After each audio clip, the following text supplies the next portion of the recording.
Creating a drop-down menu on Hostinger Website Builder is an excellent way to organize your site's navigation and make it more user-friendly. Here's how to create one. Log into your Hostinger account.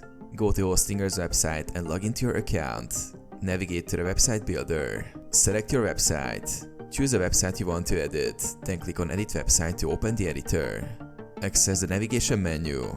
Once inside the editor, find the navigation bar or menu section, usually at the top of the page. Click on it to begin editing the menu. Create menu items. Add your main navigation items by clicking Add Menu Item or plus. Each item will be placed in a horizontal line. Add Drop-down menu. To create a drop-down, drag and drop menu items under a main item. This creates a sub-menu. You can label the parent item and add subcategories. Style the drop-down. Customize the look and feel of your drop-down menu, adjusting fonts, colors, and hover effects to match your website's design. Save and publish. After making your changes, click Save and Publish to make your drop-down menu live.